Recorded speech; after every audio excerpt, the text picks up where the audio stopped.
이기적 유전자 리처드 도킨스 뽕기니의 말 1976년 이기적 유전자가 출판되면서 지식사회에 끼친 영향은 마치 1859년에 다윈이 종의 기원을 출판했을 때와 흡사하다. 다른 점이 있다면 1976년에 다시 등장한 다윈은 종의 기원을 쓴 50세의 다윈이 아니라 35세의 이기적 유전자를 들고 나타난 도킨스였다.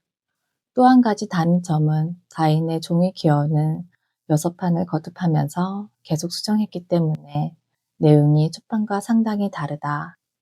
그러나 이기적 유전자는 40주년을 맞는 지금까지 책의 내용을 조금도 수정하지 않았다. 이처럼 도킨스는 놀라울 정도의 완벽성을 보여준다. 다만 도킨스는 1989년 출간한 제2판에서 끊임없이 등장한 비판 내용에 따른 개정이나 반응, 그리고 그 후에 전개된 내용들에 대해 보충하는 줄을 달았을 뿐이며 2장의 장을 첨가해 내용을 더욱 심화시켰다. 12장에서 야외 동식물의 진화 과정에서 나타나는 다양한 게임 이론적 측면을 강조하고 있으며 13장에서는 도킨스가 1982년에 저술한 확장된 표현형을 소개하면서 이기적 유전자에서 정립한 핵심 개념을 더 발전시켰다. 그리고 30주년 기념판에서는 서문을, 40주년 기념판에서는 에필로그를 더했을 뿐이다. 도킨스는 이 책에서 인간을 포함한 동물 행동에 대한 난해했던 문제들을 유전자의 관점에서 간결하고 적절한 생물학적 비유로 풀어갔다. 또한 사람의 마음을 휘어잡는 뛰어난 문장력을 보여주는 이 책은 당대 최고의 고전으로 자리매김하기에 충분하다. 이제 이기적 유전자론은 정설이 되었으며 40년이 지난 지금까지도 신선한 바람을 불러일으키고 있다. 이기적 유전자는 과거뿐 아니라 현재와 미래를 위한 책이다. 이 책은 놀라운 창조성을 가득 찬 매력적인 진화론이다. 이 책은 놀라운 창조성으로 가득 찬 매력적인 진화론이다. 이 책은 놀라운 창조성으로 가득 찬 매력적인 진화론이다. 도킨스는 유전자의 눈으로 진화론을 대담하고도 섬세한 이론으로 무리 없이 펼치고 있다. 40주년이 지난 지금 인간 사회를 이끌어가는 주체가 유전자인 것처럼 보이기까지 한다. 이 책에서 그는 유전자를 다음과 같은 요지로 소개한다. 40억 년 전 스스로 복제 사본을 만드는 힘을 가진 분자가 처음으로 원시 대양에 나타났다. 이 고대 자기 복제자의 운명은 어떻게 됐을까? 그것들은 절멸하지 않고 생존 기술의 명수가 됐다. 그러나 그것들은 아주 오래전에 자유롭이 뽐내고 다니는 것을 포기했다. 이제 그것들은 거대한 군체 속에 떼지어 마치 뒤뚱거리며 걷는 로봇 안에 안전하게 들어있다. 그것들은 원격 조정으로 외계를 교묘하게 다루고 있으며 또한 우리 모두에게도 있다. 그것들은 우리의 몸과 마음을 창조했다. 그것들을 보존하는 것이 우리의 존재를 알게 해주는 유일한 이유다. 그것들은 유전자라는 이름을 갖고 있으며 우리는 그것들의 생존 기계다. 인간은 이기적 유전자를 보존하기 위해 맹목적으로 프로그램을 짜 넣은 로봇 기계다.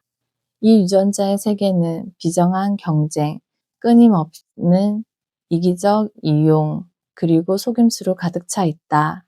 이것은 경쟁자 사이의 공격에서뿐만 아니라 세대 간 그리고 암수 간의 미묘한 싸움에서도 볼 수 있다.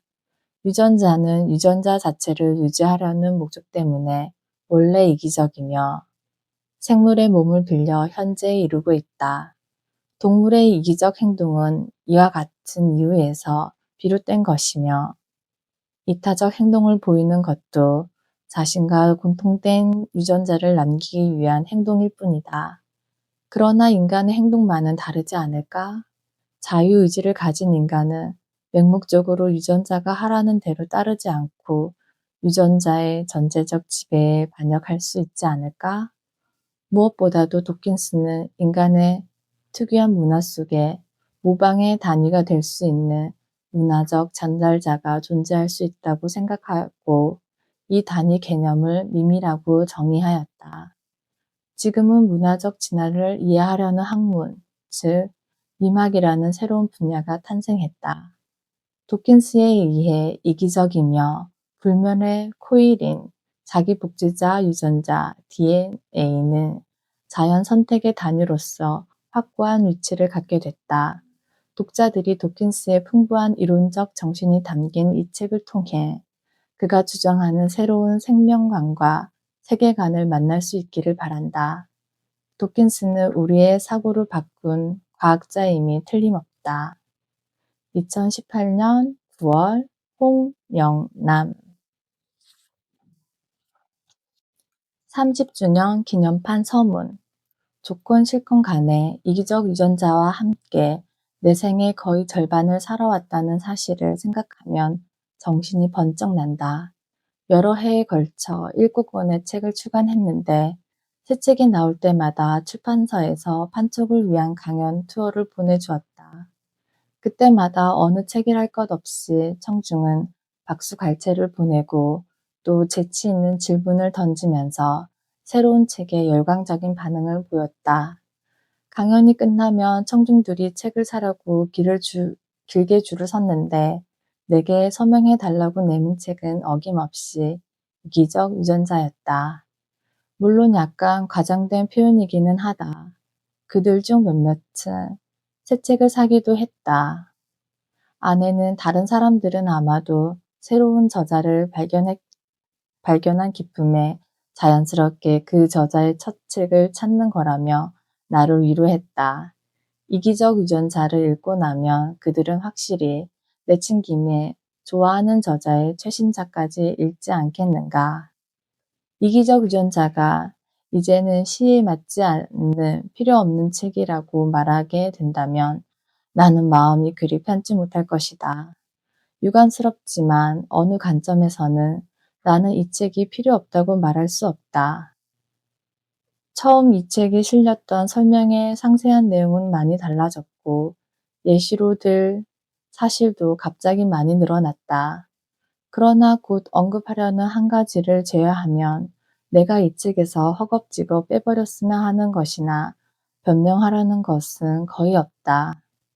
리버풀 대학교의 동물학과 교수였으며 1960년대에 옥스퍼드 대학교에서 나에게 강한 영향을 준 스승들 중 한 사람이었던 고 아서 케인은 1976년에 나온 이기적 유전자를 그 사람이 젊었을 때 쓴 책이라고 표현했다. 그는 아이어의 언어와 진료와 논리에 대해 주석을 단 사람의 말을 인용했던 것이다. 나는 매우 기뻤다. 나는 아이어가 첫 번째 저서의 내용의 대부분을 수정했다는 사실을 알고 있었고, 나도 시간이 충분히 지나면 아이어처럼 책의 내용을 수정해야 할 것이라는 케인의 날카로운 함축을 헤아릴 수 있었지만, 사실 섭섭할 것도 없었다. 책 제목에 대한 이야기부터 거슬러 올라가 보자. 1975년에 친구 데스먼드 모리스의 소개로 런던 출판계의 베테랑 톰 마술러에게 부분적으로 완성된 원고를 보여주었다. 그리고 우리는 조너던 케이프 출판사에 있는 그의 방에서 토론을 벌였다. 그는 책의 내용은 마음에 들어 했으나 제목엔 불만이었다. 이기적이란 말은 침울한 단어라고 그는 말했다. 왜 불멸의 유전자라고 하지 않느냐? 불멸이라는 단어는 활기찬 단어이며 유전 정보의 불멸성이 이 책의 중심 주제인데다가 불멸의 유전자도 이기적 유전자 못지않게 매혹적인 어감을 지니고 있지 않느냐는 것이었다. 그런데 그때 우리 중 누구도 오스카 와일드의 이기적 거인과 어감이 비슷한 것을 눈치채지 못했다. 지금 생각해보면 마슬러가 옳았던 것 같다. 많은 비평가들, 특히 철학을 한다고 목청을 돋우는 비평가들은 책 제목만 읽기를 좋아한다는 것을 알게 되었기 때문이었다.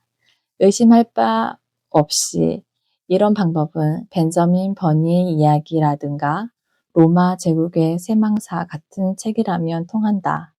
그러나 이기적 유전자는 책에 대한 충분한 설명 없이는 그 내용에 대해 부적절한 인상을 줄지도 모른다. 오늘날의 미국 출판사라면 분명히 부제라도 붙여달라고 했을 것이다. 책 제목을 설명하는 가장 좋은 방법은 강조점을 어디에 두느냐 하는 것이다. 이기적을 강조하면 독자들은 이 책이 이기성에 관한 책이라고 생각할 것이다. 오히려 이 책은 이타성에 더욱 주목하고 있는데 말이다. 이 책 제목에서 강조해야 할 핵심 단어는 유전자다. 왜 그런지 생각해보자. 다윈주의의 중심 논쟁은 실제로 선택되는 단위에 대한 것이다. 실제로 어떤 종류의 실체가 자연 선택의 결과로 살아남느냐 또는 살아남지 못하느냐 하는 것이다. 그 단위는 정의상 다소간 이기적인 단위가 될 것이다. 이타성은 다른 수준에서 선택되었을지 모르겠다. 자연 선택은 종 사이에서 이루어지는 선택인가? 그렇다면 우리는 생물 개체들이 종의 이익을 위해서 이타적으로 행동할 것이라 기대해도 좋다. 그들은 개체수 과잉을 피하기 위해 스스로 출생률을 제한하거나 미래의 먹잇감을 보존하기 위해 사냥을 자제할지도 모른다. 원래 내가 이 책을 쓰려 했던 것도 당시 다윈주의에 대해 널리 퍼진 이와 같은 오해 때문이었다. 그렇지 않으면 내가 주장하는 대로 자연 선택은 유전자의 수준에서 이루어지는 선택인가? 이것이 사실이라면 생물 개체들이 유전자의 이익을 위하여 이타적으로 행동한다고 해도 놀랄 일이 아닐 것이다. 예컨대 같은 유전자의 사본을 갖고 있을 것이라고 생각되는 혈연자에게 먹이를 주고 보호하는 행동을 한데도 말이다. 이와 같은 혈연 이타주의는 유전자의 이기주의가 개체 이타주의로 모습을 바꾸는 방법 중 하나일 뿐이다. 이 책은 이 메커니즘이 어떻게 작용하는지와 다윈 이론이 이타주의를 설명하는 또 하나의 메커니즘으로서 호혜성에 대해 다룬다. 만약 내가 이 책을 다시 쓰게 된다면 자아비 그라펜의 핸디캡 원리를 뒤늦게나마 받아들여 자아비의 아이디어를 소개할 것이다. 이 원리에 따르면 이타적 기부 행위는 인디언의 포트레츠식 자기 우위를 나타내는 과실 신호다. 즉, 내가 너보다 얼마나 우월한지 좀 보렴. 나는 내게 기부할 능력이 있어. 와 같이 말이다. 책 제목에 이기적이라는 단어를 사용한 이유를 다시 한번 이야기해보자. 결정적인 문제는 생명의 계층 구조 속에서 결국 어느 수준이 자연 선택이 작용하는 이기적 수준이 될 것인가이다. 이기적인 종일까? 이기적인 집단일까? 이기적인 개체일까? 이기적인 상태일까? 이기적인 생태계일까? 이 중 대부분이 논의의 대상이 될 수 있다. 그리고 여러 저자들은 대다수를 비판 없이 받아들였다. 그러나 그들 모두 틀렸다. 다윈주의 메시지를 이기적인 무엇으로 간략하게 표현한다고 할 때 그 무엇에 해당하는 것은 유전자일 수밖에 없으며 이 책은 그에 대한 납득할 만한 이유를 설명한다. 여러분이 나의 주장을 받아들이든 아니든 결국 이것이 바로 책 제목을 그렇게 붙인 이유다. 나는 이 설명이 보다 심각한 오해도 불식시켜 주기를 바란다. 사실 돌이켜보니 나 자신도 바로 그 주제에 관하여 오해가 있었던 것 같다. 이는 특히 1장에서 나타난다. 그 오해는 우리는 이기적으로 태어났다. 그러므로 관대함과 이타주의를 가르쳐보자 라는 문장에 요약되어 있다. 관대함과 이타주의를 가르치는 것에는 잘못된 것이 없다. 그러나 이기적으로 태어났다는 말은 오해의 소지가 있다. 부분적으로 설명하자면 운반자, 보통 객체와 그 안에 내재된 자기 복제자, 유전자를 말한다. 13장에 모두 설명하였다. 사이 구별에 대한 내 생각이 뚜렷해지기 시작한 것은 1978년이 되어서였다. 여러분은 위에 틀린 문장과 그런 취지의 표현을 마음속에서 지워버리기 바란다. 그리고 삭제한 자리를 내용에 맞는 문장으로 채워주기 바란다. 그런 식의 가오를 범할 위험이 있으니 어떻게 이 책의 제목이 오해를 살 수 있는지 알 것 같다. 그리고 바로 그 때문에 불면의 유전자를 책 제목으로 해야 했을지 모르겠다. 이타적인 운반자라는 제목도 괜찮았을지 모른다. 너무 수수께끼 같은 제목이겠지만 어쨌든 자연 선택의 단위로서 유전자 대 개체 사이의 명백한 논쟁은 해결된 셈이다. 자연 선택의 단위에는 두 종류가 있고 이에 대한 논쟁은 없다. 유전자는 자기 복제자라는 의미로서 단위이고 개체는 운반자라는 의미로서의 단위다. 둘 모두 중요하다. 어느 쪽도 경시되어서는 안 된다.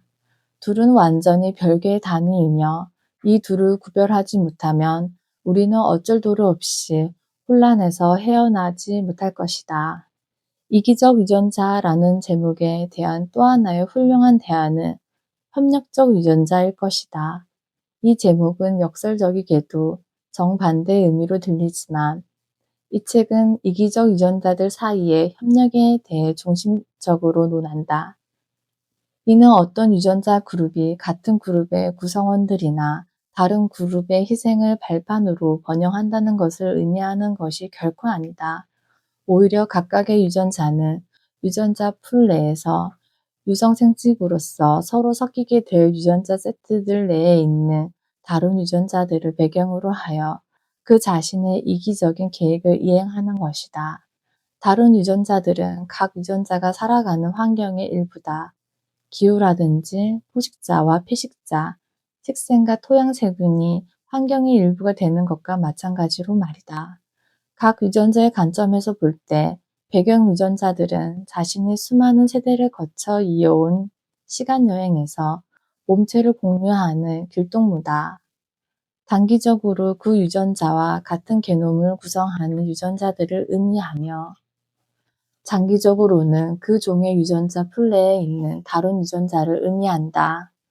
그러므로 자연 선택은 서로 같이 존재할 때 상리적으로 양립할 수 있는, 다시 말하자면 협력하는 유전자의 무리를 반드시 선호한다. 이 협력적 유전자의 진화는 결코 이기적 유전자의 근본적인 논리에 위배되는 것이 아니다. 5장에서는 이 이야기를 조정 경기팀에 비유하여 전개하고 있으며 13장에서는 더 발전된 논의를 하고 있다. 이제 이기적 유전자를 선택하는 자연 선택이 유전자 간의 협력을 선호한다고 한다면 다른 유전자와 협력하지 않으면서 나머지 게놈의 이익과는 반대로 일하는 유전자가 있다는 것도 인정해야 한다. 어떤 사람들은 이 유전자를 무법자 유전자라고 하고 어떤 사람들은 초이기적 유전자라고 하며 어떤 사람들은 그냥 이기적 유전자라고 부른다. 이러한 유전자를 그냥 이기적 유전자라고 일컫는 사람들은 이 유전자와 자신의 이익을 추구하는 조직 속에서 서로 협력하는 유전자와의 미묘한 차이를 이해하지 못하는 것이다. 이러한 초이기적 유전자의 예로는 433에서 436쪽에서 설명하고 있는 감수 분열 구동 유전자들이 있다. 그리고 이 책에서 처음 제안된 기생 DNA는 다른 사람들에 의해 이기적 DNA라는 표 아래 한층 더 발전되었다. 초이기적 유전자의 새롭고 한층 더 기상천외한 일을 밝히는 일은 이 책이 처음 출판된 이래 연례적인 사건이 되어 왔다. 이기적 유전자는 의인화 때문에도 비판을 받아왔다. 이에 대해서는 변명, 아니 어떤 해명이라도 할 필요가 있다. 나는 두 가지 수준, 즉 유전자 수준과 개체 수준에서 이인화를 사용하였다. 유전자 수준에서의 이인화는 사실 문제가 되어서는 안 된다. 왜냐하면 정신이 온전한 사람이라면 누구라도 DNA의 분자가 의식이 있어 나름의 성격을 갖는다고 생각하지는 않을 것이기 때문이다. 그리고 분별 있는 독자라면 누구라도 그 같은 환상을 갖는 것을 저자 탓으로 돌리지도 않을 것이다. 나는 예전에 위대한 분자생물학자인 자크 모노가 과학의 창의성에 대해 강연하는 것을 들은 적이 있다. 정확한 표현은 잊어버렸으나 그는 대략 이렇게 말했다. 어떤 화학 문제를 풀어야 할 때 그는 스스로에게 만약 내가 하나의 전자였다면 나는 어떻게 행동했을까? 라고 자문해 보았다고 말이다. 피터 애킨스도 그의 명저 창조의 재발견에서 이와 유사한 의인화를 사용한다. 그는 빛의 굴절율이 큰 매질을 통과할 때 속도가 느려지는 문제에 대해 생각하던 중이었다. 빛은 마치 목표 지점까지의 이동 시간을 최소화하려는 듯이 행동한다. 애킨스는 그것을 물에 빠진 사람을 구출하러 달려가는 해변의 구조요원과 같다고 생각했다. 구조요원은 물에 빠진 사람을 향해 똑바로 달려가야 할까? 아니다. 구조요원은 수영 속도보다 달리는 속도가 더 빠르기 때문에 이동 시간을 단축하려면 지상에서 달리는 거리의 비율을 높이는 것이 더 현명할 것이다. 그러면 목표에서 가장 가까운 지점까지 달려가서 수영 시간을 최소화하는 것이 현명할까? 시간은 좀 단축되겠지만 아직도 최선의 방법은 아니다. 계산을 해본다면 그 구조 요원은 달리기와 수영 시간이 이상적으로 조합된 조건을 만들어내는 최적의 각도를 알아낼 것이다. 애킨스는 다음과 같이 결론을 내렸다. 이것이 바로 고밀도 매질을 통과하는 빛의 행동이다. 그러나 빛은 어디가 가장 짧은 경로인지 어떻게 미리 알 수 있을까? 그리고 왜 빛은 그런 것을 고려해야만 하는 것일까?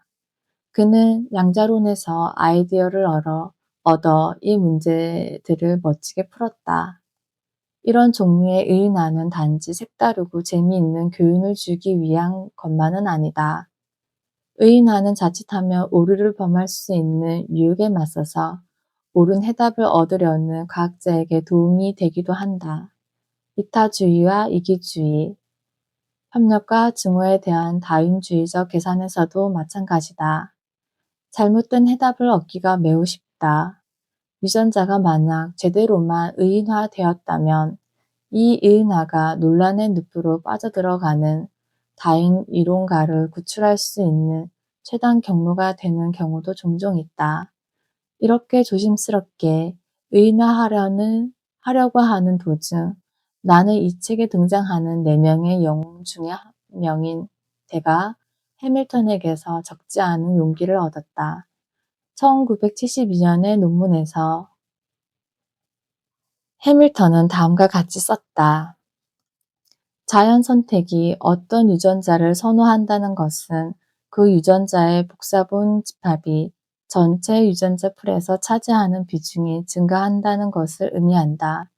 우리는 이제 그 유전자를 지닌 개체들의 사회적 행동에 영향을 준다고 생각되는 유전자에 대해 생각해 보려고 하므로 이 논의가 보다 생동감을 갖도록 일시적으로나마 그 유전자가 지적 판단력과 모종의 선택의 자유를 갖는다고 생각해보자. 어떤 유전자가 자신의 복사본의 수를 늘리려고 고심하며 다음 중에 하나를 선택할 수 있다고 상상해보자. 이 태도야말로 이기적 유전자를 읽을 때 지녀야 할 올바른 태도다. 개체를 의인화하는 일은 좀 더 심각한 문제거리가 될 수 있다. 왜냐하면 유전자와 달리 개체는 두뇌를 가지고 있어 우리가 주관적 판단력이라고 부르는 것과 비슷한 의미의 이기적 또는 이타적 동기를 정말로 가질지 모르기 때문이다. 이기적인 사자라는 책은 실제로 우리를 혼란스럽게 할지도 모른다. 그러나 이기적 유전자라는 책은 그렇지 않을 것이다. 우리가 우리 자신의 일련의 렌즈와 프리즘을 거치는 최적의 경로를 현명하게 선택하는 가상의 빛의 입장에 또는 여러 세대를 거쳐가는 최적 경로를 고르는 가상의 유전자의 입장에 놓고 생각해 볼 수 있는 것과 마찬가지로 우리는 자신의 몸 안에 있는 유전자들의 미래의 생존 가치를 최적화하는 행동 전략을 계산하는 가상의 암사자의 입장을 생각해 볼 수 있을 것이다. 해밀턴이 생물학에 선사했던 첫 번째 선물은 정밀한 수학적 기법이다. 그 기법은 사자처럼 다윈주의에 입각하여 행동하는 개체가 자신의 유전자의 장기적 생존 가치를 최대화하도록 계산하고 결정을 내릴 때 사용할 기법이다. 나는 이 책에서 이러한 계산 대신 그 내용을 두 가지 수준에서 말로 풀어 설명하였다. 260에서 261쪽에서 보듯이 우리는 한 수준에서 다른 수준으로 빠르게 전환하기도 한다. 우리는 지금까지 어떤 조건 하에서 이와 같은 새끼는 죽게 놔두는 것이 어미에게 실제로 이익이 되는가를 고찰하였다. 우리는 허약한 막내 자신도 최후까지 살기 위한 노력을 계속한다고 직관적으로 가정할지 모른다. 그러나 이기적 유전자론에 비추어 볼 때 반드시 이와 같지 않을 수 있다. 허약한 막내가 기대 수명이 짧아서 양육 투자로 얻을 수 있는 이익이 같은 양의 투자로 다른 아이들이 얻을 수 있는 이익의 2분의 1 이하가 된다면 그는 기꺼이 명예로운 죽음을 선택해야 할 것이다. 이처럼 하는 것이 대개 자기 유전자에게 도움이 되기 때문이다. 이 내용은 모두 개체 수준에서의 자기 성찰이다. 이러한 가정은 몸집이 작고 허약한 새끼가 자신에게 기쁨을 주거나 기분이 좋아지게 하는 일을 선택한다는 의미가 아니다. 그보다는 다윈주의 세상에서 개체가 자신의 유전자에게 무엇이 최선인가 가상적 계산을 한다는 것을 의미한다고 보아야 한다. 다음 문단은 이러한 내용을 유전자 수준에서의 의인화로 바꿔 더욱 명백히 드러낸다. 다시 말해서 몸아, 만일 네가 다른 한 배 형제보다 훨씬 작다면 버둥거릴 것 없이 죽어라 라는 지령을 내리는 유전자가 유전자 풀 속에서 성공할 수 있다는 것이다. 그의 죽음에 의해 살아남는 개개의 형제 자매 몸에 그의 유전자가 들어있을 확률이 50%이고 한편 허약한 막내의 체제에서 그 유전자가 살아남을 가능성은 어쨌든 극히 적다는 것이 그 이유다. 그리고 나서 곧바로 허약한 막내의 자기 성찰로 되돌아간다. 허약한 막내의 생애에는 회복이 불가능해지는 시점이 분명히 있다. 이 시점에 이르지 않는 한 그는 살기 위한 노력을 계속할 것이다. 그러나 그 시점에 달하면 그는 즉시 노력을 포기할 것이고 차라리 한 배의 형제나 부모에게 먹히는 편이 더 나을 것이다. 나는 정말로 독자들이 문맥을 파악하고 자세히 읽으면 이 두 수준의 의인화가 절대로 혼란을 초래하지 않으리라고 믿는다. 두 수준에서 가상계산은 제대로만 된다면 결국 명확하게 같은 결론에 이른다. 그래서 나는 이 책을 오늘 다시 쓴다고 해도 의인화를 취소하지 않을 것이다. 글을 쓰기 전의 상태로 되돌아가는 글을 쓰기 전의 상태로 돌아가는 것과 글을 읽기 전의 상태로 돌아가는 것은 별개의 문제다. 호주의 한 독자가 보낸 다음과 같은 의견을 우리는 어떻게 받아들여야 할까? 아주 재미있지만 나는 때때로 이 책을 읽기 전으로 돌아갈 수 있기를 바랐다. 어떤 면에서는 그리도 복잡한 과정이 완벽하게 마무리되는 데에서 도킨스가 느꼈던 경의를 나도 느낄 수 있었다. 그러나 그와 동시에 10년 이상 나를 괴롭혀온 우울증도 대개는 이기적 유전자 탓이라 생각한다. 내 종교적 인생관에 확신을 가졌던 것은 아니지만 좀 더 심오한 것을 찾으려 애쓰면서 믿고 싶었다. 그러나 그럴 수 없었다. 이 책은 내가 지금까지 이런 맥락에서 막연히 가지고 있었던 모든 생각을 날려버렸고 이 책으로 인해 그런 생각들이 더 이상 하나로 합쳐지지 않게 되었다. 이 책은 몇 해 전에 내 인생에 큰 위기를 초래했다. 나는 이전에 독자들이 보내온 이와 유사한 내용 두 가지에 대해 설명한 바 있다. 내 첫 번째 책을 출판한 한 외국 출판인은 책을 읽는 사흘밤이나 잠을 설쳤다고 고백했다. 책이 주는 냉혹하고 암울한 메시지에 매우 괴로웠다는 것이다. 다른 독자들은 내게 어떻게 아침마다 아무 일 없다는 듯이 일어날 수 있냐고 물었다.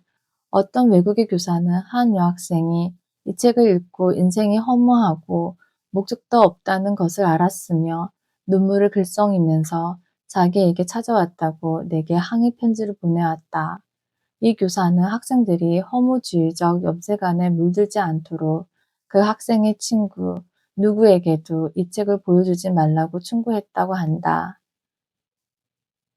어떤 진실이 아니기를 바란다고 해서 그 진실을 되돌릴 수는 없다. 이것이 내가 말하고 싶은 첫 번째 사항이다. 그러나 두 번째 사항도 이에 못지않게 중요하다. 나는 다음과 같이 이어갔다. 아마 우주의 궁극적인 운명에 목적은 없을 것이지만 우리 중 누구라도 우리의 삶이 정말로 그 우주의 궁극적인 운명과 같은 운명을 갖는다고 생각하는가? 물론 아니다. 제정신이라면 말이다. 우리의 삶은 보다 더 가깝고 보다 따뜻한 온갖 인간적 야망과 지각이 지배한다. 살아갈 가치가 있다고 판단하게 만드는 따스함을 과학이 빼앗아 간다고 비난하는 것은 너무나 어리석은 잘못이며 나나 대부분의 과학자들이 갖고 있는 느낌과는 완전히 정반대이다. 사람들을 절망에 빠지지도 않은 나를 절망으로 내몰고 있다.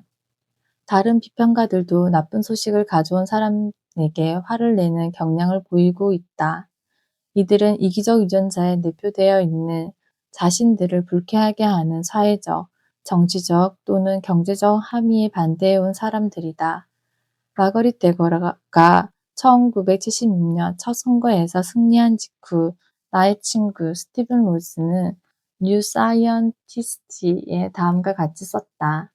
광고 대행 업체 사치앤사치가 대처의 원고를 쓰는데 사회생물학자들을 고용했다든가 옥스퍼드의 서식스 대학의 교수 몇몇이 그간 그들이 우리에게 이토록 알리려고 고군분투했던 이기적 유전자학의 단순한 진실이 비로소 표현된 것을 기뻐하기 시작했다는 것을 말하고자 하는 것이 아니다. 정치적 사건에 때맞춰 어떤 이론이 유행하는 것은 그보다 훨씬 더 복잡한 일이다. 1970년대 말 오이카를 법과 질서로부터 통화주의로 그리고 국가주의에 대한 공격으로 다룬 역사가 쓰이기 시작할 때 그 다음에야 과학계에도 변화의 바람이 불어 대처주의자들과 그들이 갖고 있던 19세기의 경쟁적이고 타 인종을 혐오하는 인간 본성의 개념이 유행하게 되었다. 서식스 대학의 교수란 로즈와 내가 똑같이 존경했던 고 존 메이너스 스미스였다. 그리고 메이너스 스미스는 뉴 사이언티스트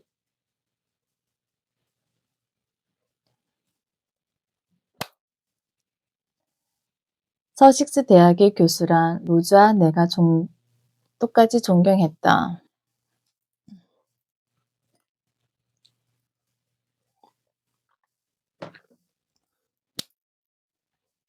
서식스 대학의 교수란 로즈와 내가 똑같이 존경했던 고 존 메이너스 스미스였다. 그리고 메이너스 스미스는 뉴 사이언티스트지에 보내온 글에서 우리는 무슨 일을 해야만 했을까? 방정식이나 풀며 빈둥빈둥 시간을 보내야 했을까? 라며 그 특유의 문체로 답했다. 서식스 대학의 교수란 로즈와 내가 똑같이 존경했던 고 존 메이너스 스미스였다. 그리고 메이너스 스미스는 뉴 사이언티스트지에 보낸 글에서 우리는 무슨 일을 해야만 했을까? 방정식이나 풀며 빈둥빈둥 시간을 보내야 했을까? 라며 그 특유의 문체로 답했다. 이기적 유전자의 중심 메시지 중 하나는 악마의 사도에서 더 강조되었다. 다인주의에 붙은 부호가 마이너스 부호가 아닌 한 다인주의로부터 우리의 가치관을 이끌어내서는 안 된다는 것이다. 우리의 뇌는 이기적 유전자에 배반할 수 있는 능력을 가지는 정도까지 진화했다. 우리가 그렇게 할 수 있다는 사실은 우리가 핌 도구를 사용한다는 점에 분명해진다. 이것과 동일한 원리가 광범위한 규모로 작용할 수 있고 또 작용해야 한다. 1989년에 제 입판과는 달리 이 30주년 기념판에서는 이 서문과 내 책 3권의 편집자이자 최고의 편집자인 라사 메넌이 고른 서평 중 몇 개의 발췌문 외에는 어떤 새로운 내용도 추가되지 않았다. 메넌 말고는 그 누구도 마이클 로저스의 자리를 대신할 수 없었을 것이다.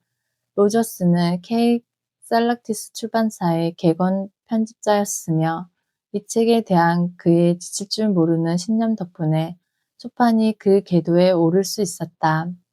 또 이 30주년 기념판은 반갑게도 로버트 트리버스가 쓴 초판의 권두사를 복원시켜 놓았다.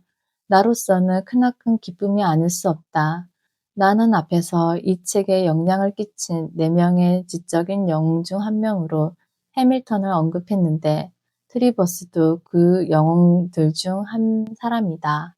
그의 아이디어들이 9장, 10장, 12장의 대부분 그리고 8장 전체를 차지하고 있다. 그의 건두사는 이 책을 훌륭하다고 소개하는 데 그치지 않는다. 놀랍게도 그는 건두사를 통해 그의 멋지고 새로운 아이디어가, 즉 자기만의 진화에 대한 그의 이론을 소개한다. 초판의 건두사로 이 기념판을 빛나도록 해준 그에게 무한한 감사를 드린다. 2005년 10월 리처드 도킨스. 개정판 서문. 이기적 유전자가 출판된 이래 10여 년 동안 이 책의 중심 메시지는 교과서적인 정설로 자리 잡았다. 이는 모순적인 일인데 그 이유에 대해서는 약간의 설명이 필요하다. 이 책은 출판 당시에는 혁명적이라고 비난받다가 꾸준히 사람들의 인정을 받아 결국은 우리가 왜 난리법석을 떨었는지 의아할 정도로 정설이 되는 그런 종류의 책이 아니다. 그 반대다. 처음부터 서평은 만족스러울 만큼 호의적이었고 처음에는 논쟁이 될 만한 책처럼 보이지도 않았다. 해가 갈수록 논쟁을 일으키는 책이라고 평판이 나더니 지금은 과격한 극단주의 작품이라고 널리 여겨지고 있다. 나는 그러나 극단주의라는 평판이 나는 동안 이 책의 실제 내용은 점점 덜 극단적이고 점점 더 보편적이 되어 가는 것처럼 보였다.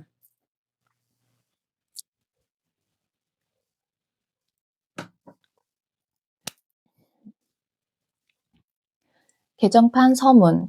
이기적 유전자가 출판된 이래 10여 년 동안 이 책의 중심 메시지는 교과서적인 정설로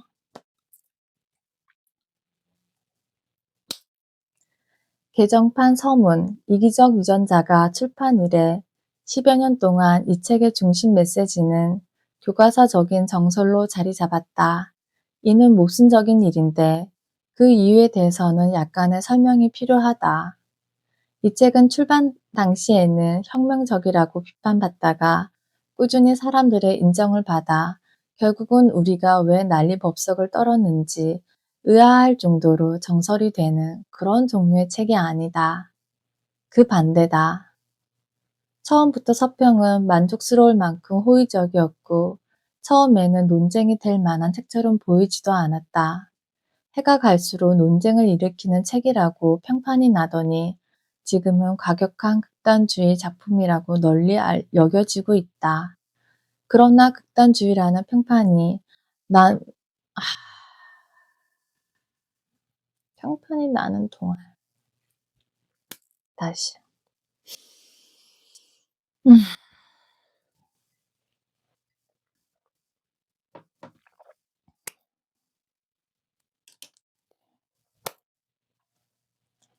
개정판 서문, 이기적 유전자가 출판된 이래 10여 년 동안 이 책의 중심 메시지는 교과서적인 정설로 자리 잡았다. 이는 모순적인 일인데 그 이유에 대해서는 약간의 설명이 필요하다. 이 책은 출판 당시에는 혁명적이라고 비난받다가 꾸준히 사람들의 인정을 받아 결국은 우리가 왜 난리법석을 떨었는지 의아할 정도로 정설이 되는 그런 종류의 책이 아니다. 그 반대다. 처음부터 서평은 만족스러울 만큼 호의적이었고 처음에는 논쟁이 될 만한 책처럼 보이지도 않았다. 해가 갈수록 논쟁을 일으키는 책이라고 평판이 나더니 지금은 과격한 극단주의 작품이라고 널리 여겨지고 있다. 그러나 극단주의라는 평판이 나는 동안 이 책의 실제 내용은 점점 덜 극단적이고 점점 더 보편적이 되어 가는 것처럼 보였다. 이기적 유전자 이론은 다윈의 이론이지만 나는 다윈이 택하지 않는 방식으로 표현하였다. 그러나 나는 그가 이 표현 방식이 적합하다는 것을 알고 기뻐할 것이라고 생각한다.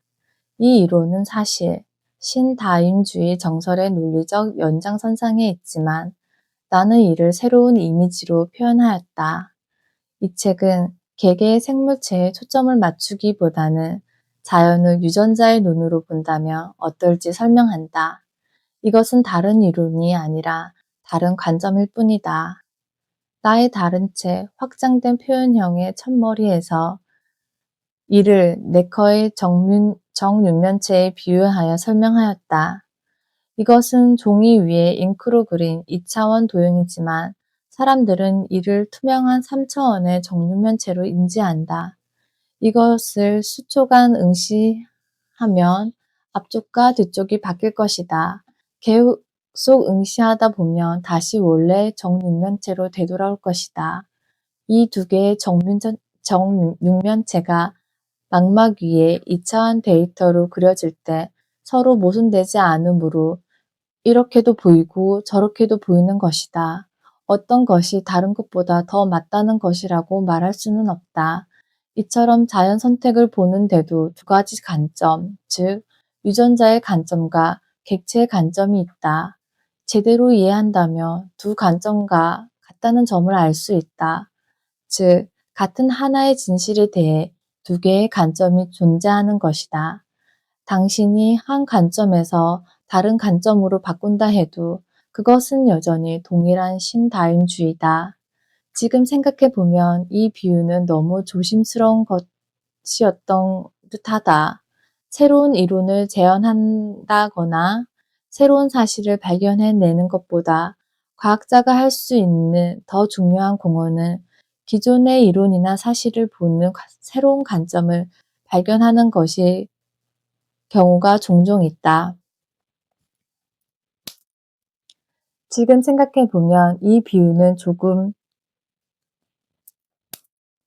지금 생각해 보면 이 비유는 너무 조심스러운 것이었던 듯하다. 새로운 이론을 제안하거나 새로운 사실을 발견해내는 것보다 과학자가 할 수 있는 더 중요한 공헌은 기존의 이론이나 사실을 보는 새로운 관점을 발견하는 것이 경우가 종종 있다. 네커의 정육면체 모델은 위의 두 가지 방법이 똑같이 타당하다고 주장한다는 점에서 오해를 불러일으킬 소지가 있다. 분명히 이 비유는 부분적으로는 옳다. 이론과는 달리 관점은 실험을 통해서 옳고 그름을 판단할 수 있는 것이 아니다. 즉 우리에게 친숙한 증명과 반증이라는 잣대를 적용할 수 없다. 그러나 관점의 전환을 통해서는 이론보다 더 귀중한 것을 얻을 수 있다. 관점의 전환이란 흥미롭고 검증 가능한 많은 이론이 탄생하고 상상조차 못했던 사실이 밝혀지는 하나의 지적 분위기를 창출할 수 있다는 것이다. 하지만 네커의 정육면체의 비유는 그렇게 할 수 없다. 그 비유는 보이는 이미지가 뒤바뀌더라도 된다는 아이디어를 이해시켜 주기는 하지만 그 가치를 정당하게 평가하지는 못한다. 우리는 지금 동등한 관점 사이의 전환이 아니라 극단적으로 말하자면 변형이라고 일컬을 수 있는 전환에 대해 말하는 것이다. 여기서 한 가지 빠뜨릴 수 없는 사항은 이러한 상태가 된 데에는 내가 기여한 것이 없다는 것이다. 그러나 이러한 이유에서 나는 과학과 과학의 대중화를 명확히 구분하는 것을 좋아하지 않는다. 전문 문헌에서만 나오는 개념을 누구나 알기에 쉽게 설명하는 것은 매우 어려운 기술이다. 여기에는 통찰력 있는 언어 구사와 적절한 비유가 필요하다. 참신한 언어와 비유로 끝까지 밀고 나가다 보면 새로운 시각을 가질 수 있다. 그리고 앞서 내가 주장했던 것처럼 새로운 시각은 그 자체로 과학에 독창적인 공헌을 할 수 있다. 아인슈타인은 대단히 훌륭하게 과학을 대중화시켰는데 나는 종종 그의 생생한 비유가 단지 우리에게 도움을 주는 것 이상의 역할을 하지 않았을까 생각해 본다. 이 비유가 그의 뛰어난 천재성의 원동력이 되지는 않았을까? 다윈주의의 유전자의 관점에서 조명하는 것이 피셔나 그 외에 1930년대 초의 위대한 신다윈주의 개척자들의 저작물에 암시되어 있기는 하지만 이것이 명시적으로 표현된 것은 1960년대에 해밀턴과 윌리엄스의 저작에서였다. 그들의 통찰력은 내게 비전을 제시하는 것처럼 보였으나 이후에 나는 그들의 표현이 너무 간결하여 그 의미가 충분히 표출되지 못했다는 것을 알았다. 나는 좀 더 명확하고 발전된 형태의 저작물이 있다면 생명에 관한 모든 것을 이성적으로 뿐만 아니라 감성적으로 하나로 묶을 수 있을 것이라는 확신이 들었다. 나는 진화를 유전자의 관점에서 조명하는 것을 옹호하는 책을 쓰려고 했다. 그 책은 당시 대중적인 다윈주의에 널리 펴져 있던 무의식적인 집단 선택론적 견해를 바로잡는 데 도움이 될 수 있도록 사회적 행동의 신뢰를 많이 담아야 했다. 나는 1972년에 책을 쓰기 시작했는데 그 해에는 노동쟁의로 실험실의 연구가 중단되어 등화 관제하에서 써야 했다. 어떤 면에서 보면 불행하게도 등화 관제는 겨우 장 2개를 썼을 때 해제됐으며 나는 1975년에 1년간의 안식년을 얻을 때까지 글쓰기를 중단해야만 했다. 그러는 동안의 이론은 특히 메이너드 스미스와 트리버스에 의해 확장되었다. 지금 돌이켜보면 그때의 새로운 아이디어가 공중에 둥둥 떠다니던 신비스러운 시기 중 하나였다. 당시 나는 흥분과 열광에 휩싸여 이기적 유전자를 썼다. 옥스퍼드 대학교 출판부에서 제 2판을 의뢰하면서 내용 전체에 대한 세부적인 개정은 불필요하다고 이야기했다. 출판부에서 봤을 때 계속해서 개정해야 할 책들이 있기는 하지만 이기적 유전자는 그런 책이 아니라는 것이다. 그 덕분에 초판은 쓰인 당시의 생생함을 간직하고 있다. 그 무렵 해에서는 혁명의 기운이 감돌고 워즈워스의 시처럼 새벽의 축복이 비치고 있었다. 그러한 시대에 태어난 아이를 새로운 사실로 살찌우거나 복잡한 내용과 신중함으로 주름지게 하는 것은 유감스러운 일이다. 그래서 원래 원본에 있던 결함이나 성차별적 대명사는 그대로 두고 고쳐야 할 사항이나 독자의 반응 그리고 학문적 발전에 대한 부주를 건미에 달았다. 그리고 혁명의 새벽을 불러올 새로운 주제에 대해서는 새로운 장을 덧붙이기로 하였다. 12장과 13장이 그 결과물이다. 이 2장은 지난 몇 년 동안 나를 가장 흥분시켰던 2권의 책에서 영감을 얻은 것이다. 하나는 로버트 엑슬로드의 협력의 진화인데 이 책은 우리의 미래에 대한 어떤 희망을 제공하는 듯 보였다. 다른 하나는 내가 쓴 확장된 표현형이다. 이 책은 그간 나를 사로잡았던 주제를 담고 있고 또 사실일지 아닐지 모르겠지만 이제까지 내가 쓴 책 가운데 가장 훌륭한 책일 것이다. 마음씨 좋은 놈이 1등 한다는 책 제목은 마음씨 좋은 놈이 1등 한다는 제목은 1985년에 내가 출연했던 TV 프로그램 BBC 호라이즌에서 따온 것이다. 이것은 협력의 진화에 대한 게임 이론적 접근을 시도한 50분짜리 다큐멘터리로 제러미 테일러가 제작하였다. 이 프로그램의 제작 과정과 그가 제작한 다른 프로그램인 눈먼 시계공을 보면서 나는 그의 직업적 신념에 존경심을 갖게 됐다. BBC 호라이즌의 제작자들은 각자가 맡은 방영 주제에 대해 학문적 전문가가 되었다. 테일러를 비롯한 BBC 호라이즌 사람들과 함께 일하면서 이 책 12장의 제목 이상의 것을 얻은 것에 깊이 감사한다. 나는 최근 납득할 수 없는 사실을 한 가지 알게 되었다. 지명도 있는 과학자 중에서 아무런 일도 하지 않고 출판물에 버젓이 자기 이름을 올려놓는 사람이 있다는 사실이다. 어떤 노장 과학자는 연구시설 및 연구비를 제공하고 원고를 읽어준 것이 자기가 한 일의 전부임에도 불구하고 그 논문에 자신의 이름을 넣어줄 것을 요구한다. 아마도 그의 학문적 명성은 모두 학생과 동료의 업적으로 얻어진 것일지도 모른다. 이러한 부정행위와 싸우려면 어떻게 해야 할지 모르겠다. 이제부터라도 학술지의 편집자들이 논문에 참여한 각 저자의 기여 내용에 대해 서면각서라도 받아야 하는 것은 아닐까? 그러나 이것은 여담이다. 이 문제를 언급한 것은 이와 대조되는 일이 있기 때문이다. 헬레나 크로니는 이 글의 한 단어마다 더 좋은 글로 다듬기 위해 수고를 아끼지 않았다. 그녀의 단호한 거절이 아니었다면 이 책의 모든 새로운 부분에 그녀가 공동 저자로 명기되어야 마땅했을 것이다. 나는 크로닌에게 깊이 감사하고 있으며 감사의 말을 이제 줄여야 한다는 점에 대해 사과드린다. 또한 특정 부분에 조언과 건설적 비판을 해준 마크 리들리, 마리아 도킨스, 그리고 앨런 크라펜에게도 감사드린다. 나의 변덕과 게으름을 기꺼이 참아준 토머스 웹스터와 힐러리 맥글린을 비롯한 옥스퍼드 대학교 출판부 여러분에게도 감사의 말을 전한다. 1989년 리처드 도킨스 초판 건두사 침팬지와 인간은 진화 역사 중 대략 99.5%를 공유하고 있으나 아직도 대부분의 사상가들은 자기 자신은 전지전능자로 가는 디딤돌로 여기는 반면 침팬지는 꼴이 흉하고 엉뚱하고 괴상한 짐승으로 여기고 있다.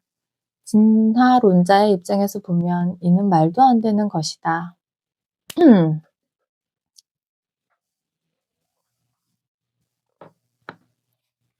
초판 건두사 침팬지와 인간은 진화 역사 중 대략 99.5%를 공유하고 있으나 아직도 대부분의 사상가들은 자기 자신은 전지전능자로 가는 디딤돌로 여기는 반면 침팬지는 꼴이 흉하고 엉뚱하고 괴상한 짐승으로 여기고 있다.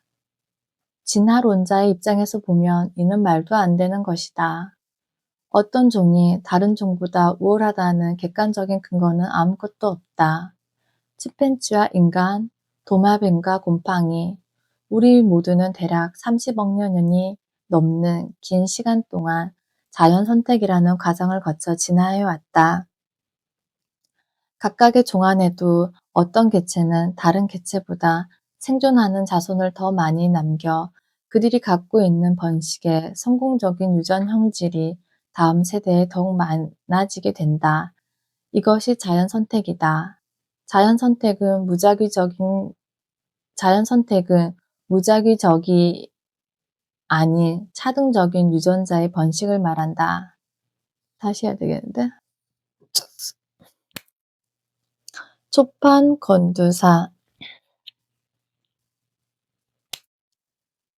건두사 침팬지와 인간은 진화 역사 중 대략 99.5%를 공유하고 있으나 아직도 대부분의 사상가들은 자기 자신은 전지전능자로 가는 디딤돌로 여기는 반면 침팬지는 꼴이 흉하고 엉뚱하고 괴상한 짐승으로 여기고 있다. 진화론자의 입장에서 보면 이는 말도 안 되는 것이다. 어떤 종이 다른 종보다 우월하다는 객관적인 근거는 아무것도 없다. 침팬지와 인간, 도마뱀과 곰팡이, 우리 모두는 대략 30억 년이 넘는 긴 시간 동안 자연 선택이라는 과정을 거쳐 진화해 왔다. 각각의 종 안에서도 어떤 개체는 다른 개체보다 생존하는 자손을 더 많이 남겨 그들이 갖고 있는 번식에 성공적인 유전 형질이 다음 세대에 더욱 많아지게 된다. 이것이 자연 선택이다. 자연 선택은 무작위적이 아닌 차등적인 유전자를 말한다.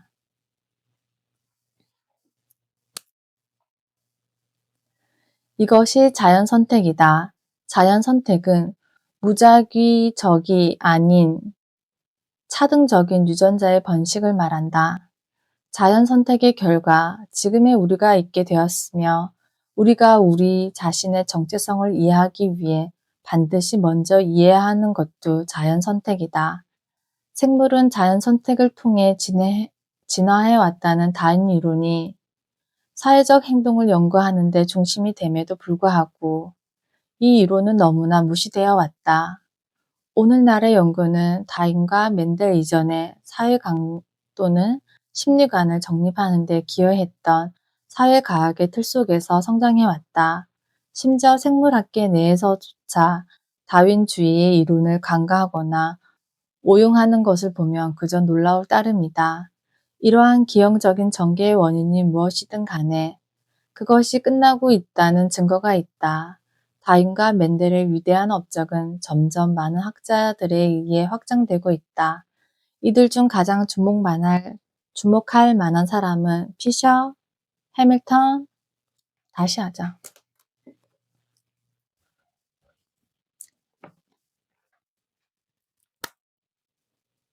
초판 건두사, 침팬지와 인간은 진화 역사 중 대략 99.5%를 공유하고 있으나 아직도 대부분의 사상가들은 자기 자신은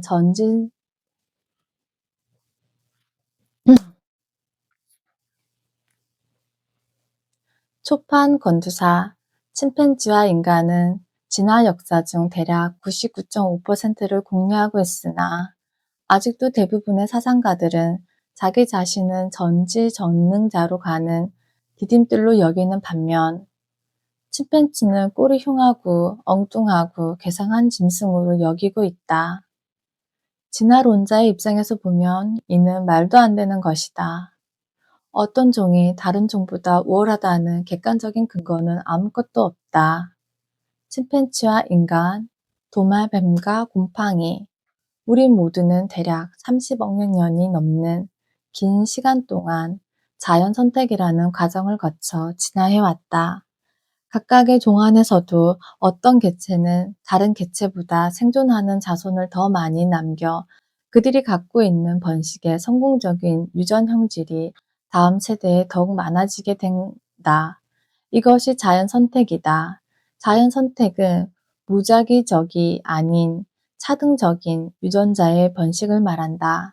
자연 선택의 결과 지금의 우리가 있게 되었으며 우리가 우리 자신의 정체성을 이해하기 위해 반드시 먼저 이해해야 하는 것도 자연 선택이다.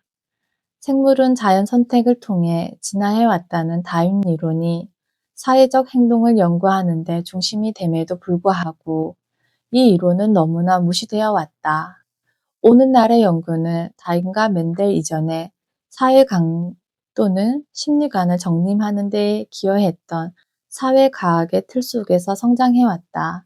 심지어 생물학계 내에서조차 다윈주의의 이론을 간과하거나 오용하는 것을 보면 그저 놀라울 따름이다. 이러한 기형적인 전개의 원인이 무엇이든 간에 그것이 끝나고 있다는 증거가 있다. 다윈과 멘델의 위대한 업적은 점점 많은 학자들에 의해 확증되고 있다. 이들 중 가장 주목할 만한 사람은 피셔, 해밀턴, 윌리엄스, 그리고 메이너스 스미스 등이다. 그리고 이제야 비로소 자연 선택에 기초한 사회성에 관한 이론의 토대가 리처드 도킨슨에 의해 단순하면서도 대중적인 형식을 갖추어 소개되고 있다. 도킨슨은 사회 이론의 주요 주제, 즉 이타적 행동과 이기적 행동의 개념, 이기주의의 유전학적 정의, 공격적 행동의 진화, 친족 이론, 성비 이론, 회적 이타주의, 속임수, 성분화의 자연선택 등을 하나씩 설명한다. 기본 이론을 통달함으로써 갖게 되는 자신감으로 도킨스는 그의 새로운 작품을 경탄할 만큼 명쾌하고도 세련된 문체로 펼쳐낸다. 생물학 전반에 걸친 해박한 지식으로 그는 독자들에게 풍부하고 흥미로운 생물학적 문헌을 맛볼 수 있게 해준다. 이 분야를 다룬 기존의 책들과 달리 그는 정확하게 핵심을 꿰뚫는다. 그가 내 책에 오류를 집어낼 때 그랬던 것처럼 말이다. 도킨스는 또한 자신의 이론을 명료하게 설명하는 일에 수고를 아끼지 않음으로써 독자들 스스로가 도킨스의 논리를 적용하여 그 논리를 확장할 수도 있게 했다. 심지어 독자가 도킨스가 되어 생각할 수도 있을 것이다. 그 논의 자체는 여러 방향으로 확장할 수 있다. 예를 들어 도킨스가 주장하는 대로 만약 속임수가 동물의 의사소통에서 기본이 되는 요소라면 이 속임수를 감지해내는 능력이 강하게 선택될 것이다. 그리고 이에 따라 지금 행하는 속임수가 들키지 않도록 자기만이 알 수 있는 미묘한 신호를 통해 자기 기만의 일부 사실이나 동기가 무의식적으로 되도록 하는 어느 정도의 자기 기만도 선택될 것이 분명하다. 따라서 자연 선택이 이 세상에 대한 정확한 이미지를 만들어내는 신경계를 선호했을 것이라는 종전의 생각은 감정의 진화를 너무나 순진하게 파악한 견해임이 틀림없다. 최근 사회 이론에 빠진 진보는 반혁명적인 작은 회오리가 생겨나기에 충분한 것이었다. 예를 들면 사회 이론의 진보는 사실 사회 발전이 유전학으로 불가능한 것처럼 보이게 함으로써 사회 발전을 저지하려는 주기적 음모의 일부라고 감히 단언할 수 있다. 이와 유사한 근거 없는 생각들이 서로 연결되어 다인주의 사회 이론은 정치적으로 반동적이라는 인상을 준다. 그러나 이것은 전혀 사실이 아니다. 양성이 유전적으로 평등하다는 것은 피셔와 해밀턴을 최초로 명확히 확립하였다. 사회성 곤충에게서 얻은 풍부한 양적 자료와 이론을 통해 부모가 자식보다 우위를 차지한다는 경향도 없다는 사실이 밝혀졌다. 그리고 양육 투자와 암컷의 선택에 대한 개념은 성의 차이에 대한 객관적이고도 편견 없는 기초 지식이 된다. 이것이야말로 양성이 생물학적으로 동일하다는 전혀 도움이 안 되는 수령에서 여성의 힘과 권리의 근원을 찾으려는 대중적 노력에 비해 상당한 진전이 아닐 수 없다. 요컨대 다윈주의의 사회이론은 우리가 맺고 있는 여러 가지 사회관계에서 대칭성과 논리를 이해할 수 있게 해준다. 이러한 대칭성과 논리를 우리가 보다 충분히 이해하면 우리는 우리의 정치적 사항을 새롭게 인식할 수 있을 것이고 심리과학과 정신의학에 대한 지적인 기반도 닦을 수 있을 것이다. 또한 또한 그 과정에서 우리가 겪는 수많은 고통의 뿌리도 더 깊이 이해할 수 있을 것이다. 1976년 7월 하버드 대학교에서 로버트 트리버스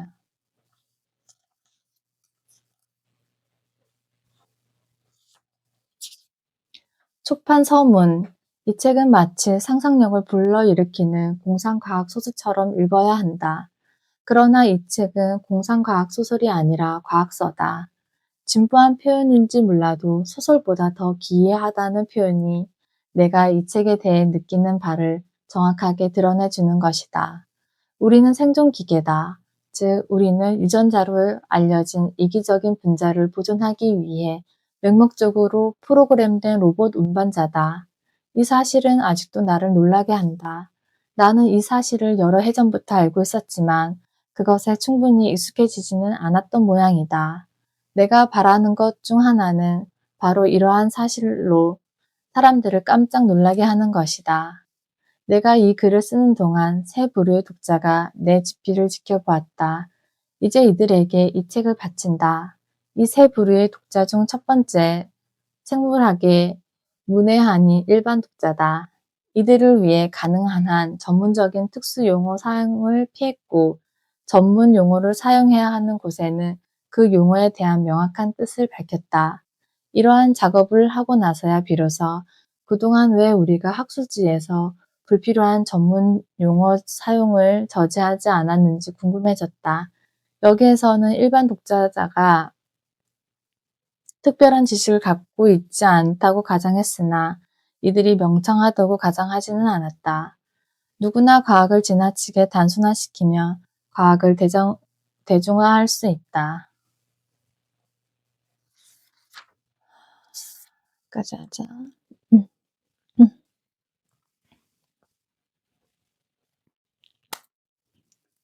초판 서문. 이 책은 마치 상상력을 불러일으키는 공상과학 소설처럼 읽어야 한다. 그러나 이 책은 공상과학 소설이 아니라 과학서다. 진부한 표현인지 몰라도 소설보다 더 기이하다는 표현이 내가 이 책에 대해 느끼는 바를 명확하게 드러내주는 것이다. 우리는 생존기계다.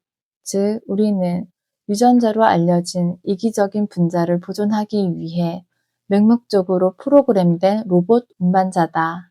이 사실은 아직도 나를 놀라게 한다. 나는 이 사실을 여러 해 전부터 알고 있었지만 그것에 충분히 익숙해지지는 않았던 모양이다. 내가 바라는 것 중 하나는 바로 이러한 사실로 사람들을 깜짝 놀라게 하는 것이다.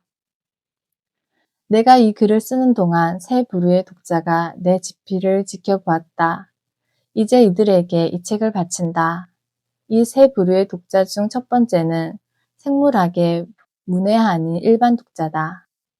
이들을 위해 가능한 한 전문적인 특수용어 사용을 피했고 전문 용어를 사용해야 하는 곳에는 그 용어에 대한 명확한 뜻을 밝혔다. 이러한 작업을 하고 나서야 비로소 그동안 왜 우리가 학술지에 불필요한 전문 용어를 사용을 저지하지 않았는지 궁금해졌다.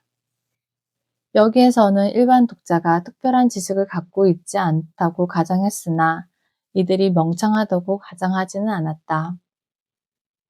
누구나 과학을 지나치게 단순화시키면 과학을 대중화할 수 있다. 나는 본질을 벗어나지 않는 범위 내에서 비수학적인 언어로 미묘하고 복잡한 아이디어 몇 가지를 대중화하기 위해 애썼다. 이러한 내 노력이 얼마나 성공했는지 모르겠다. 이 책의 주제에 합당할 만큼 재미있고 흥미로운 책을 만들려고 노력했던 나의 또 다른 야심 또한 얼마나 성공했는지 모르겠다. 생물학 자체가 하나의 추리소설이기 때문에 오래전부터 나는 생물학은 마땅히 추리소설처럼 흥미로워한다고 생각해왔다. 하지만 이 책의 주제가 주는 흥미의 아주 작은 일부분밖에 전달하지 못했다고 해도 나는 성공한 셈이다. 두 번째 가상 독자는 전문가다. 이들은 나의 비유에 대해 날카롭게 비판했다. 이들이 좋아하는 문구는 뭐뭇은 이해하고 그러나 한편으로는 이다. 나는 이들의 비판을 주의 깊게 들었고 심지어 이들을 만족시키기 위해 한 장을 완전히 다시 썼다. 그러나 결국엔 내 방식대로 이야기를 전개할 수밖에 없었다. 전문가들은 아직도 내 방식에 전적으로 만족하지 않을 것이다. 그러나 나는 이들이 이 책에서 무언가 새로운 것을 발견하기를 제일로 소망한다. 아마도 친숙한 아이디어에 대한 새로운 시각을 갖게 되거나 새로운 아이디어를 만들어내는 자극제가 될지도 모르겠다. 만약 이 바람이 너무도 원대한 것이라면 이 책이 기차 여행 중에라도 이들을 즐겁게 해주기를 바랄 뿐이다. 내가 생각한 세 번째 독자는 일반 독자에서 전문가로 넘어가는 단계에 있는 학생이다. 아직도 자신의 전공을 결정하지 못했다면 나는 내 전공 분야인 동물학을 고려해 보라고 권하고 싶다. 동물학을 공부하는 데는 그 유용성이나 동물에 대한 일반적인 애호보다 더 뜻깊은 이유가 있다. 그것은 바로 우리 동물이 현재까지 알려진 우주에서 가장 복잡하면서도 완벽하게 설계된 기계라는 것이다. 이러한 점을 생각하면 왜 사람들이 다른 전공을 선택하는지 모르겠다. 이미 동물학에 전념하고 있는 학생에게는 이 책이 어느 정도 교육적 가치가 있기를 바란다. 이들은 내 논리에 기반이 되는 원전 논문과 전문 서적을 읽어야 할 것이다. 원전을 소화하기 어렵다면 아마도 나의 비수학적인 설명이 소개서와 참고서로서 도움이 될 것이다. 이 세 부류의 독자 모두에게 흥미를 유발시키는 데는 확실히 위험이 따른다. 그럼에도 불구하고 이러한 시도를 하는 것은 이러한 시도로 얻는 이득이 훨씬 더 크다고 생각하기 때문이다. 나는 동물 행동학자이고 이 책은 동물의 행동에 관한 책이다. 내가 동물 행동학의 전통에 깊이 의존하고 있다는 것은 명백히 드러날 것이다. 특히 니코 팀베간은 내가 옥스퍼드 대학교에서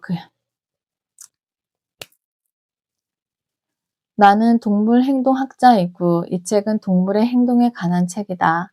내가 동물 행동학의 전통에 깊이 의존하고 있다는 것은 명백히 드러날 것이다. 특히 니코 팀버겐은 내가 옥스퍼드 대학교에서 그의 지도 아래 연구했던 12년 동안 얼마나 많은 영향을 받았는지 알지 못할 것이다. 생존기계라는 문구는 실제로 그가 만든 것은 아니지만 그로부터 유래한 것이라고 해도 무방하다. 그러나 동물 행동학은 종전까지는 행동학 분야가 아니라고 여겨지던 분야에서 새로운 아이디어를 도입하면서 최근에 활기를 띠게 됐다. 이 책은 그와 같은 새로운 아이디어에 기반하고 있다. 그 창시자들의 이름을 본문에 언급했으며 그 가운데 가장 큰 영향을 준 인물은 윌리엄스, 메이드, 스미스, 해밀턴, 그리고 트리버스이다. 여러 사람들이 이 책의 제목이 될 만한 문구를 제안했고 나는 그것을 감사히 장 제목으로 사용했다. 그 제목을 열거하면 나는 나는 동물 행동학자이고 이 책은 동물의 행동에 관한 책이다. 내가 동물 행동학의 전통에 깊이 의존하고 있다는 것은 명백히 드러날 것이다. 특히 니코 팀베게는 내가 옥스퍼드 대학교에서 그의 지도 아래 연구했던 12년 동안 얼마나 많은 영향을 받았는지 알지 못할 것이다. 생존기계라는 문구는 실제로 그가 만든 것은 아니지만 그로부터 유래한 것이라고 해도 무방하다. 그러나 동물 행동학은 종전까지는 행동학 분야가 아니라고 여겨지던 분야에서 새로운 아이디어를 도입하면서 최근에 활기를 띠게 됐다. 이 책은 그와 같은 새로운 아이디어에 기반하고 있다. 그 창시자들의 이름을 본문에 언급했으며 그 가운데 가장 큰 영향을 준 인물은 윌리엄스, 메이너스 스미스, 해밀턴, 그리고 트리버스 등이다. 여러 사람들이 이 책의 제목이 될 만한 문구를 제안했고 나는 그것을 감사히 장 제목으로 사용했다. 그 제목을 열거하면 다음과 같다. 불멸의 코일, 존 크랩스, 유전자 기계는 데스먼드 모리스, 유전자의 행동 방식은 팀 클리턴 블록과 진 도킨스가 제안한 것이었다. 가상 독자들이 내게는 비현실적인 바람과 열망의 대상일지는 모르나 실제로는 진짜 독자들과 평론가들이 더 많은 도움이 되었다. 내가 교정에 중독되어 있을 때 마리아 도킨스는 수많은 초고와 다시 고친 초고를 들여다봐 주었다. 그녀의 생물학 문헌에 대한 상당한 지식과 이론적 문제점에 대한 정확한 이해, 그리고 끊임없는 독려와 윤리적인 지지는 내게 절대적으로 필요했다. 나보다 이 주제에 대해 더 많이 알고 있는 크랩스는 처음부터 이 책의 전체 원고를 읽은 후 충고와 재원을 아끼지 않았다. 글래니스 톰슨과 월터 보드버는 내가 유전학적 주제를 다루는 방식을 친절하고도 확고하게 비평해 주었다. 여전히 그들에게 이 수정본이 만족스럽지 못할까 걱정스럽지만 그들이 내 최종본이 예전보다 다소 개선되었다고 생각하길 바란다. 나는 그들이 내게 할애했던 시간과 인내에 무엇보다도 감사하다. 존 도킨스는 오해하기 쉬운 표현을 날카롭게 찾아내 그를 대신할 명확한 표현을 제시해 주었다. 또한 맥스웰 스탬프는 만큼 지적인 보통 사람이라는 말에 어울릴 만한 사람도 없을 것이다. 초고에서 중요하고도 일반적인 표현의 결함을 발견한 그의 통찰력은 마지막 원고 정리에 많은 도움을 주었다. 특정 장에 대해 건설적인 비평과 그 밖의 전문적인 충고를 아끼지 않았다. 메이너스 스미스, 모리스 마슐러, 리 블리턴 존스, 사라 캐틀웰, 리 햄플리, 클린턴 블루, 루이스 존스, 크리스토퍼 그레이엄, 제프 파커, 트리버스 등에도 감사의 말을 전한다. 패설과 스테파니 버호벤은 능숙하게 타자를 쳐주었을 뿐만 아니라 그 일을 즐겁게 해주어 나를 붙들어 주었다. 마지막으로 초과에 대한 비평뿐 아니라 이 책이 출간되기까지 모든 문제에 정성을 다해준 옥스퍼드 대학교 출판부의 로저스에게 감사드린다. 1976년 리처드 도킨스. 감사합니다.